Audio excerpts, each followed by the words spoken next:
Marc chapitre 7, verset 6. Êtes-vous à la page?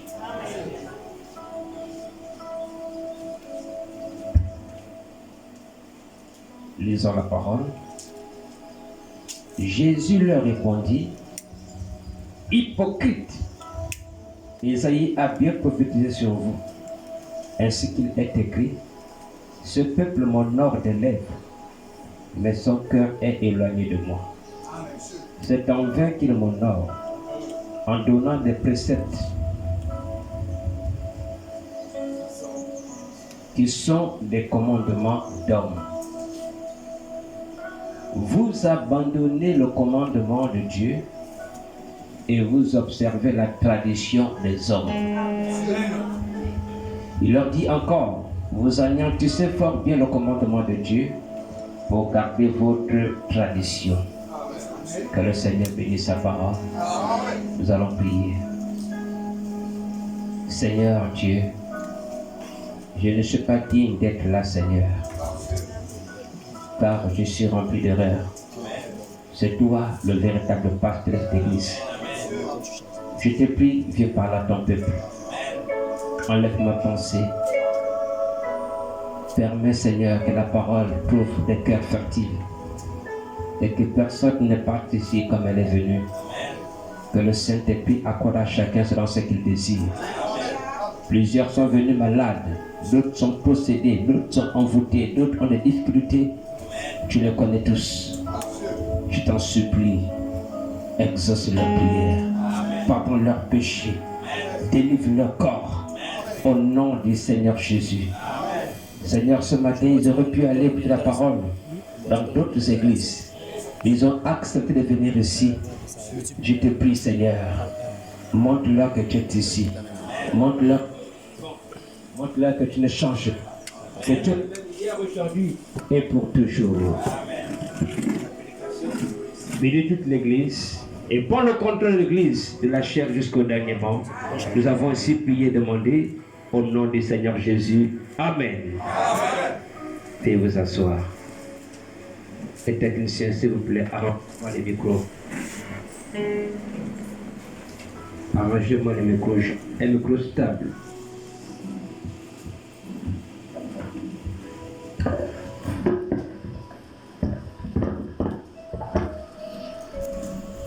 Notre grand thème, c'est le mariage. Le sujet que nous allons aborder, c'est le mariage traditionnel à la lumière de la parole.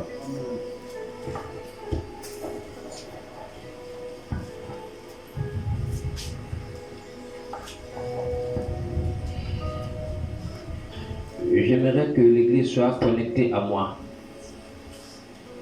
Enlever toute distraction. Chasser le sommeil. Chasser la fatigue. Ce sont des choses très importantes que nous allons parler ce matin. Pour les nouveaux qui sont venus pour la première fois ou qui ne sont pas encore membres de l'Église, qui ne sont pas encore baptisés, ne soyez pas achoppés par mes déclarations. Je considère que vous êtes dans l'ignorance et Dieu ne tient pas compte des temps d'ignorance.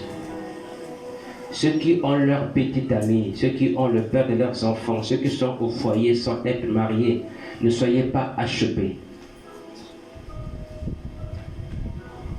Je vais parler ce matin pour que vous puissiez connaître la vérité sur le mariage et que vous puissiez enseigner à vos sœurs, à vos enfants, pour qu'ils ne fassent pas les mêmes erreurs que vous. Donc, supportez-moi s'il vous plaît. Je vous aime tous et votre présence m'honore.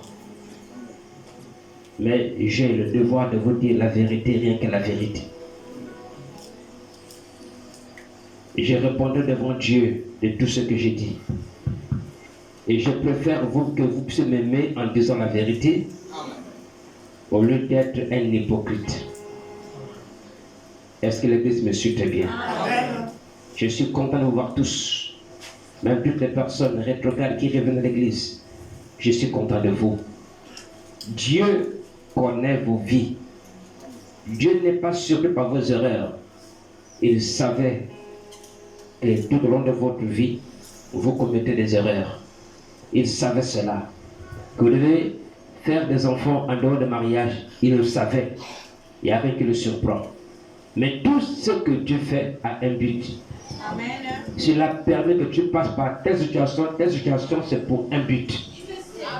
Et même si maintenant vous ne comprenez pas, plus tard vous allez le comprendre. Amen. En tout cas, Dieu vous aime malgré vos erreurs, de vraiment comment il vous aime. Mais je ne voudrais pas que les membres de mon église demeurent dans des difficultés, demeurent dans des problèmes qui n'ont pas de solution, alors que Jésus-Christ est la solution à tout problème. Qu'ils demeurent dans des maladies qui ne se terminent pas, alors que Jésus-Christ est le grand médecin. Ça doit s'arrêter. Si nous chantons que Jésus est vivant, il doit prouver qu'il est vivant. S'il est le guérisseur, il doit guérir. S'il est le sauveur, il doit sauver.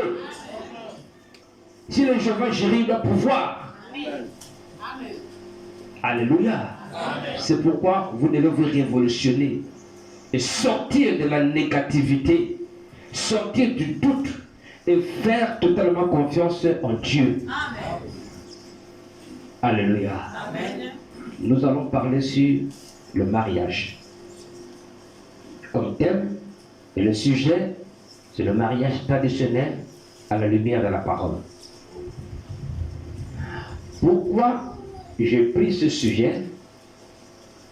C'est un enseignement que j'ai préparé il y a cela plus de 7 mois. Mais à cause du coronavirus, j'ai fait asseoir cet enseignement. Nous avons trouvé un moyen où nous serons rassemblés comme ce matin pour vous donner cet enseignement. Pourquoi le mariage? Le constat fait selon les Écritures, en faisant un constat personnel, une étude personnelle, je me suis rendu compte que le péché qui amènera beaucoup de gens en enfer, ce n'est pas le mensonge, ce n'est pas les critiques. Bien que tous les péchés conduisent en enfer, parce que le salaire du péché c'est la mort. Amen. Mais d'après une étude personnelle, j'ai compris que le péché qui va entraîner le plus grand nombre de personnes en enfer, c'est le péché du sexe. Amen. Je peux me tromper.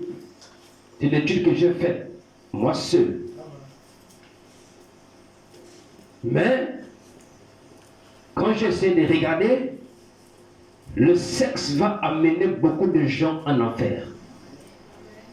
Si vous regardez bien, dans le sexe, il y a l'impudicité, qu'on appelle encore la fornication. Et c'est quoi l'impudicité? Ce sont des rapports sexuels en dehors du mariage. Que vous soyez des élèves, des adultes, des vieux, quel que soit votre âge, tout rapport sexuel en dehors du mariage est un péché. Et ce péché, on l'appelle impudicité ou fornication. Et la Bible dit dans 1 Corinthiens que les impudiques n'hériteront pas le royaume des cieux. Ah, je ne sais pas si j'aurai les amens. J'ai dit, je ne sais pas si j'aurai les amens. Je sais que la parole peut faire du mal à quelqu'un ce matin, mais c'est Dieu qui te parle. Ça veut dire, toutes les personnes sur la terre vivant dans l'impudicité n'iront pas au ciel. Là, on n'a pas dit à la même fois. J'ai tous les versets. Mais si je lis tous les versets, on va partir de ça à 15 heures. Et comme j'avais de vous libérer un peu plus tôt, j'ai écrit tous les versets sur une feuille. On pourra vous imprimer ça et vous donner des copies. Mais soyez rassurés que ce que je vous dis, c'est écrit. Même pendant que je prêche, un peu peut fouiller ça, il va trouver dans 1 Corinthiens 5, il trouvera que les impudiques, les adultères n'iront pas au ciel. Est-ce que tout le monde a compris ce qu'on appelle impudicité? C'est une vie de désordre. Tout rapport sexuel en dehors du mariage est considéré comme un péché. comme une fornication, comme une impudicité. Et la Bible dit, vous n'entrerez pas au ciel. Alléluia. Et si vous regardez rien qu'ici au Conja, combien de personnes ont des bagues? Sur peut-être 4000 habitants, si on les résume en couple, peut-être 1000 couples, vous trouverez peut-être 200 couples qui sont mariés légalement. Les autres vivent en union libre. Je vous le dis, j'ai fait une étude. Même ici seulement à Okonja, vous trouverez que plus de la moitié des personnes vivent en union libre. Donc mariage sans dot, mariage sans l'approbation des parents, mariage sans état civil, sans livret, ils sont là, ils vivent, ils font des enfants, ils font des enfants, ils font des enfants. L'église est avec moi. Non, ne prenez pas ça comme des blagues, comme des attaques, non. Prenez ça comme des enseignements. Je vous enseigne pour que vous enseignez les autres. Vous enseignez vos soeurs, vous enseignez vos enfants. Dites à vos soeurs, ne faites pas comme moi. Je fais des enfants avant le mariage, toi tu dois faire des enfants dans le mariage. Il n'y a pas un amen? C'est le but. Je n'ai pas l'intention de vous blâmer. Au contraire, si vous ne savez pas, je ne pourrai pas prêcher. Mais je vous enseigne pour que vous empêchiez vos soeurs, vos frères, vos cousines, vos enfants de commettre les mêmes erreurs que vous.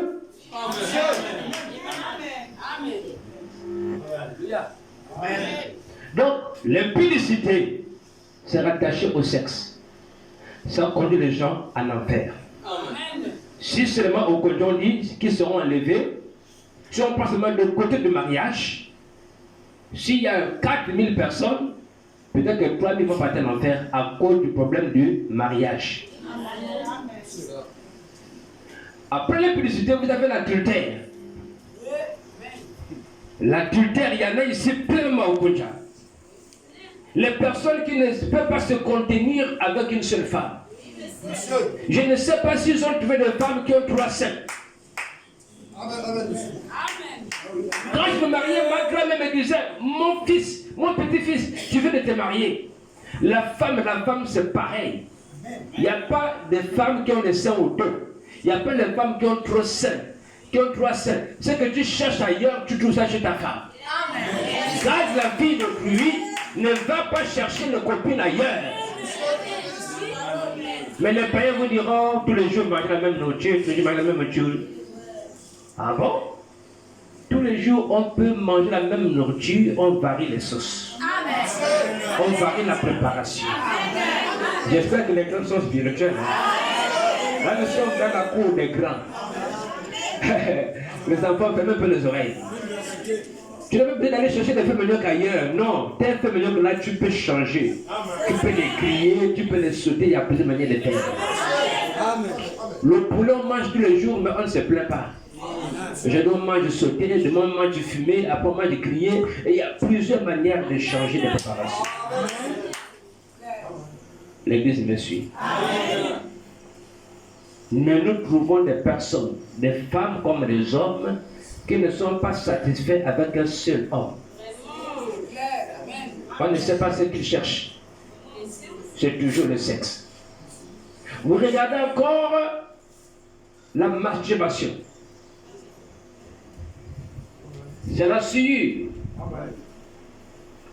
Les jeunes filles, les jeunes garçons, même les grandes personnes qui se servent des méthodes pour avoir le plaisir sexuel en dehors du mariage. C'est un péché, c'est la sûre. Vous faites des rapports avec des démons sans se rendre compte. Vous me suivez bien? C'est toujours le sexe. Vous regardez les homosexuels, c'est toujours le sexe. Les lesbiennes, c'est toujours le sexe.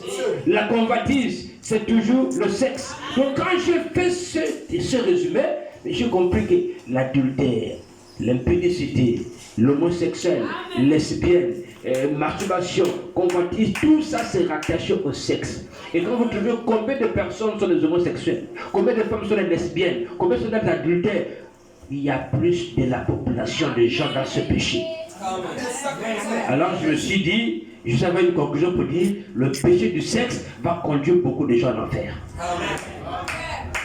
C'est ici où vous ne voyez pas beaucoup d'homosexuels. Allez dans les pays d'Europe, vous trouvez des clandestinités des homosexuels.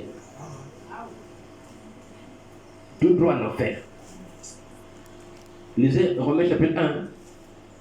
Ceux qui ont laissé les rapports sexuels de nature, pour leur contre nature, iront en enfer. Oui, monsieur. Donc les homosexuels n'iront pas dans le royaume des cieux. Les lesbiennes n'iront pas dans le royaume des cieux. Ceux qui font la masto, pas dans le royaume des cieux. Les impudiques, pas dans le royaume des cieux. Donc si on enlève tout ce monde-là, qui va aller dans le royaume des cieux? Qui sera sauvé? Dans notre église, même si on enlève ceux qui sont mariés, on voit ceux qui ne sont pas mariés, sont même plus nombreux. Alléluia. Alors, je me suis dit, je dois enseigner sur ces choses. Je dois préparer les gens. Nous avons fait beaucoup des erreurs, mais il est temps de dire à nos enfants, suivez ce qui est juste. Ne nous suivez pas dans nos erreurs. Que mes erreurs soient pour vous des tremplins, afin de mieux marcher là où moi j'ai échoué. Tout le monde va avoir un petit ami. Tout le monde va avoir une petite amie. Donc, je vais avoir un ami. C'est le péché, c'est la mort que vous cherchez. On est pressé. Personne n'est patient. Et on s'est détruit. Vous me suivez bien? Le mariage, c'est une bonne chose. C'est une institution divine. Il a dit que le mariage soit honoré de tous.